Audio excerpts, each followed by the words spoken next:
All right, so this last talk for the day is a little kind of brief overview of VRUI configuration, which tends to be one of my nemesi. Yeah, I always have trouble configuring VRUI. Once you get it up and running and configured, it's really nice, but sometimes it's just, I know VRUI can do this, and I'm just trying to make it happen, right? Next slide, please. All right, so this is kind of common to most virtual reality applications, that you have kind of different segments that you have to configure. You have to configure where the screens are, whether the screens are fixed in space or move, like a head-mounted display. In the case of VRUI, whether it's a cluster system and you have to distribute data or distribute tracking data at the very minimum. And then, how you're going to collect the input devices and put that into the graphics processing. Next, please. So VRUI it basically breaks a lot of this down into two segments. There's kind of this overall configuration file called VRUI.cfg, and that has a basic, how to get the basic input system, and then where the screens are, and then what tools are available.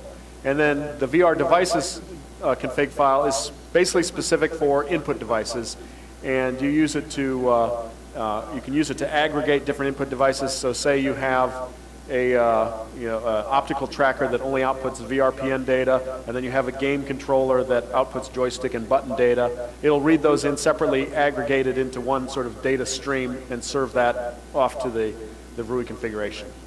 Thank you. All right, and so one of the things I've mentioned a couple times about VRUI is that it, well actually I'm one step ahead of myself. So the first thing is, a lot of, for science and for simulation, people choose different things to have, or different coordinate systems to use. Frequently for OpenGL is Y up in the up direction, Z is into the screen. Almost always X is to the left, or to the right. But some people like Y up, other people like Z up, especially if you're doing like looking over terrain, because they like X and Y to be kind of the map view, and then Z is altitude. VRUI is supposedly, at least, coordinate system agnostic. However, I found if I don't do it the way Oliver does it, things mess up, and so if you don't do Z up, it tends to mess up, although if you configure it just right, in theory, it'll work no matter how you do it. And then for caves, usually we set for caves, the origin is the floor, the center or the center-ish of the floor. We kind of imagine our cave being cubic, and so the center is a little bit offset here because it's not. For the desktop, when you're running VRUI on the desktop, or a small screen, usually the origin is set to be the center of the screen. All right, now, yes, please. All right, so I want to show a live demonstration of kind of the basic VRUI configuration. This is a brand new thing that Oliver wrote while I was trying to configure things, and I was asking him questions, and he said, here, run this program. And let me go back to oh no, I have it over here. He is not, because we did not have the money to fly Oliver out here. If we had charged you a lot more money, I suppose we could have. Oh, tracking. Oh, so let me move the glasses back here. And this one I have to set up navigation, so let me do that first. Oops, that's not what I wanted, but all right. So I'm going to move it out. You'll see here that what this program specifically does is it re-renders the exact setup that you have. So this is, there's the floor, we're using the front screen, we're using the left screen at 45 degrees. You'll also see, whoop, sorry Harry. If I bring it closer, you'll see that there's two coordinate systems floating around. One is the wand, and the other, whoops, actually it's three. The other is a pair of eyeballs floating around, so when I move the head and the stereo goes wonky on you, that's because the eyeballs. So there's the eyeballs, and then there's also the sort of pointing forward of the eyes. All right, so this is a new tool that makes configuring VRUI a lot easier than when I have had to do it in the past. I suspect he will be including it in future releases of VRUI, but right now you get it by emailing Oliver, or I suppose I could give it to you. All right, next slide, please. All right, so I'm not going to well, actually, I will bring up a config file and we can look at it. But basically, so at some point you have to decide, you define the physical screens and then sort of the virtual screens. You can do that kind of as an aggregate. Oliver does them separately and then you kind of link one to the other. So you say whether a screen, the kind of the virtual screen, is mounted or fixed in space. So fixed in space like a cave style, or like on a head mount display would be mounted to a tracker. Oliver, you have to say at least where this plane is in space. And so you can define a plane with any 3 points that are nonlinear. So a typical way for most VR libraries is to choose the lower left corner.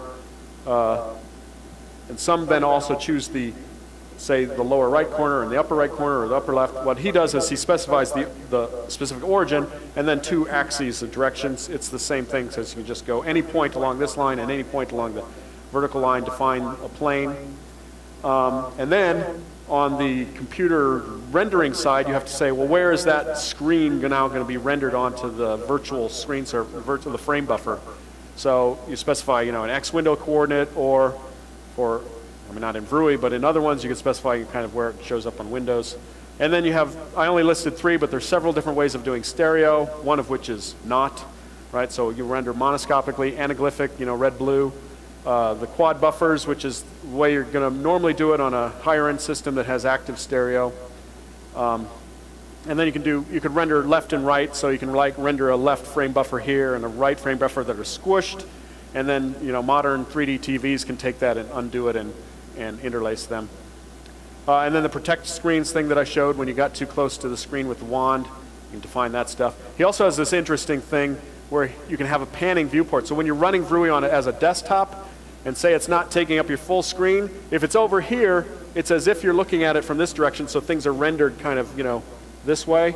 And then as you move it around, it actually changes the viewpoint. It assumes the viewer is, say, here, and then as you move it over here, it actually changes your viewpoint, so you're looking at it from that direction. Yeah, it's so you can move the window around. It's kind of interesting. I don't know how useful it is. Next, please.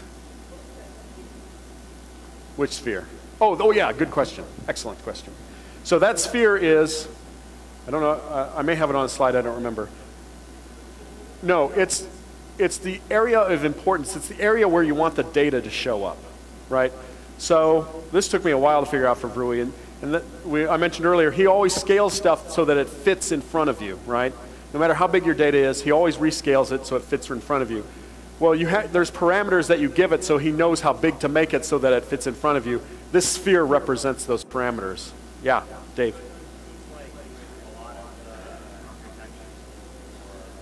You want one-to-one? Exactly, and that's one of my complaints about VRUI, yes. What you do is you bring up that little scale widget, and you can actually set it to one-to-one. Oh, somehow I got extra thing there. Let's see, so where's the scale widget? User interface. All right, so if I click on this, there, whoops, yeah, whoop, that's how I got those things. I don't know what I'm doing there. There we go. I forgot how I mapped it. It's recursive, Bill. It is. Self-watching. Oh, that's why there's 3 of those things, because I have these 3 wands. Oops. So this looks about like one-to-one, right? So I'll have to ask him again I forgot, I mapped this thing to the wrong button. So anyway, in theory, you can use the scale bar to bring it to one-to-one, and I'll learn that tonight and I'll show you tomorrow.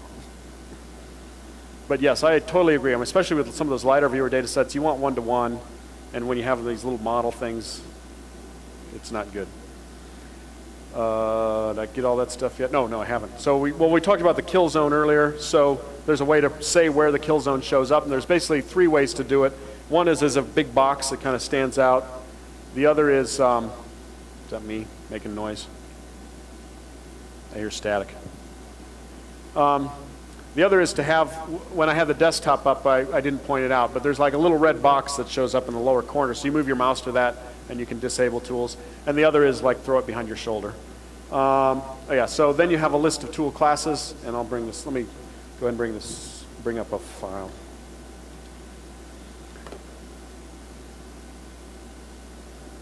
So I'll bring up next term over there. All right. Let me bring the font, make the font bigger too.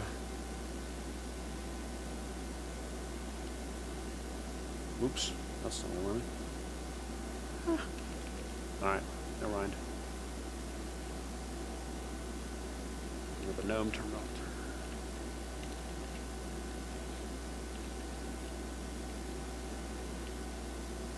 Ah.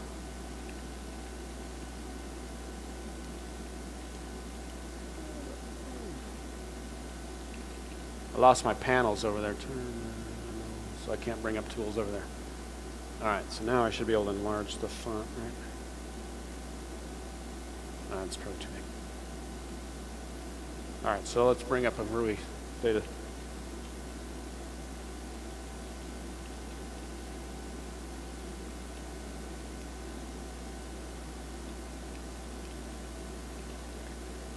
Oops. Ah. It's hard to type squatting over like this. All right, so let me go to the top.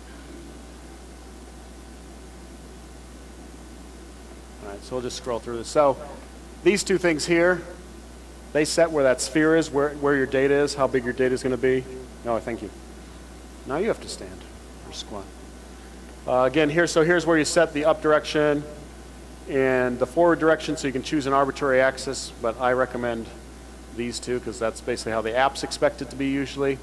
I'm not going to go over every little thing. So you can set the background color, so sometimes your data works better with different color backgrounds. You can affect the size of how the user interface shows up. Okay, so inputs. I have a slide on this that's coming up. So we have different ways. So the mouse adapter is so you can get mouse inputs, mice input, whatever you call it, inputs, of course. Device daemon is with the aggregated stuff.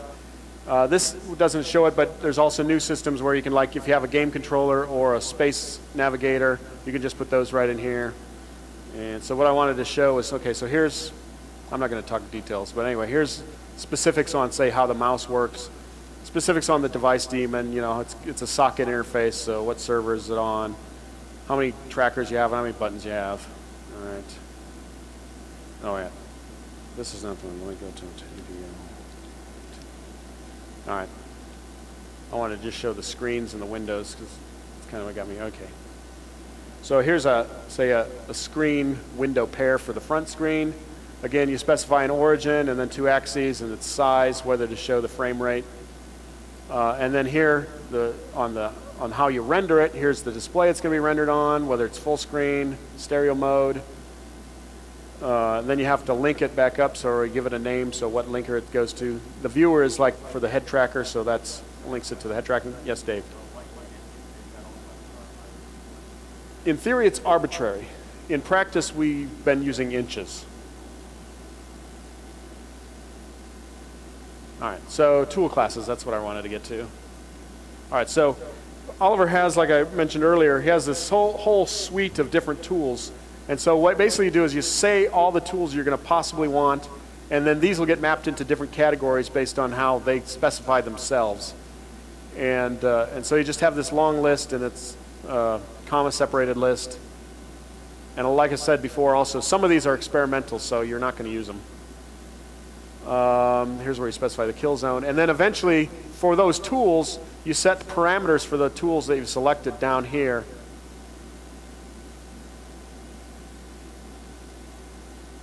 And I don't want to go into detail. Oh, so here's one. So, and then you can bind. So you can bind inputs into pre-tools. So this is how I set it up so that I can do navigation ahead of time without having to map it every time. Is you do these bindings, and actually, I don't know if I have. Well, we'll talk about it later. So anyway, that's kind of what the VRUI. I don't know if I said it on the screen yet. It's kind of XML-ish, except it uses this section, end section, instead of open and close angle brackets. So, but there was the tool classes. All right, next please. And the pre-mapping of tools to inputs through this binding technology, or techniques. All right, so now, without the device daemon, VRUI can accept 4 different kinds of inputs, well, one of which is the device daemon. So the mouse input, so when you run this device daemon, that's sort of when you have a more complex setup. And if you just want to quickly get it up and running, run your desktop, the VRUI by itself will run the mouse, no problem. Then if you want to start adding human interaction devices like game controllers or space navigators, you can now just specify that straight in the VRUI config file. He's just added for people who run caves who buy track D from Mechdyne. He's just added in the next release actually a tracker daemon thing, so you don't have to use his own VRUI device daemon. You can use the tracker daemon and it'll kind of integrate much more smoothly with people who are already using tracker daemons. And then the VR devices config file, it's all about inputs. So it also can read HID devices, InterSense devices, D-Track, which is what these AR tracking generates, VRPN, and several other things. Right, okay, so here I already said that. So it's kind of XML-ish, except he uses section and end section, which is kind of an older format. Usually you have multiple sections defined, so when I scroll through it, the first one at the top is usually desktop, and it'll default to that. And then it works well with the mouse, and it doesn't really have any VR input devices. Here, the one we're looking at the end was our AVL, virtual reality theater. And then we've said this when we ran it. So you specify which one of these you want when you run the application with the root section. Right, and there's also the ability to, you can have one root section that kind of loads in a big config file, and then you can kind of merge in small segments of configurations. Like say you have the desktop, but you want to merge in a space navigator, you can just have like a space navigator fragment that you load in. Next, please. And that's it. All right. So any questions, any more questions on that? All right. So that is the end of the formal agenda for today, other than dinner. And where are we at? Oh, just about 5 o'clock. Did you want to say something? Yeah. It's over on the table over there.